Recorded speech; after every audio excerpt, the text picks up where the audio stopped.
এক লোক এসে বলে, নবী আমার হৃদয়টা বড্ড শক্ত, হৃদয় নরম হয় না, এমন কিছু আমারে শিখিয়ে দেন যাতে হৃদয়টা নরম হয়ে যায়। বিশ্বনবী বললেন, তোমারে 3টা কাজ করতে বলবো। 1, এর হামিল ইয়াতিম, এতিমের প্রতি রহম দিল হও। 2, আমসাহ আলা রাসি, এতিমের মাথায় হাত বুলিয়ে দাও। 3, আতইম তাআমাকা মাআহু, তোমার খাবার তার সাথে শেয়ার করো।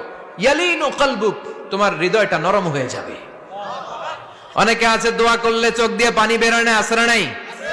কঠিন হৃদয়, হৃদয় নরম হয় না। এতিমের মাথায় হাত বুলিয়ে দিবেন, আপনার হৃদয়টারে নরম করে দিবে কে? যাদের ঘরে শান্তি নাই, জ্বালা যন্ত্রণা, একটু এতিমখানায় যাবেন, কিছু দান সদকা করবেন। ওরা খেতে পায় না, ওদেরকে খাবার দিয়ে আসবেন, একটা গরু দিয়ে আসবেন, একটা খাসি দিয়ে আসবেন, ওরা খাবে, আপনার জন্য দোয়া করবে। আর মাথায় একটু হাত বুলিয়ে দিয়েন। বিশ্বনবীর আল্লাহ বললেন, নবী ফাআম্মাল ইয়াতীমা ফালা তাখর, এতিমকে তুচ্ছ জ্ঞান করবেন না। আপনি নিজেও এতিম ছিলেন, ছোটবেলা বিকেলে খেলতে খেলতে সবার বাবা এসে ছেলেদেরকে নিয়ে যেত, আপনারা নেয়ার মতো কেউ ছিল না। আপনি নিজে এতিম ছিলেন, আপনি ওদের দুঃখ বুঝবেন, এজন্য খবরদার ফাআম্মাল ইয়াতীমা ফালা তাখর।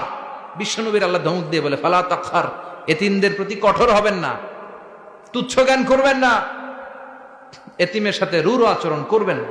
এতিমের সাথে রূঢ় আচরণ করা কবিরা গুনাহ। এদের নামে আল্লাহ কোরআনে একটা সূরা দিয়েছেন, আল মাউন।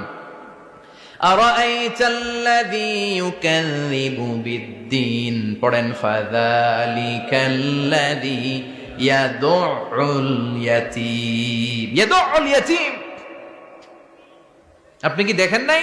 ওরা দিনকে অস্বীকার করে, আর ওরা এতিমকে ঘাড় ধাক্কা দিয়ে বের করে দেয়। এতিমের সাথে যারা খারাপ আচরণ করে, এরা কখনো ভালো মানুষ হতে পারে না। এজন্য এতিমের সম্পদ অন্যায়ভাবে আত্মসাৎ করা যাবে না। এতিমের মাথায় হাত বুলিয়ে দিলে হৃদয়টারে নরম করে দেয় কে? আল্লাহ। বিশ্বনবী এতিম ছিলেন, তাই এতিমের দরদ বিশ্বনবী ভালো বোঝেন। এজন্য বিশ্বনবীর প্রথম ওয়ার্ক প্ল্যান, কর্মসূচি দিলেন, ফাআম্মাল ইয়াতীমা ফালা তাকহার, খবরদার নবী এতিমের সাথে কখনো খারাপ আচরণ করবেন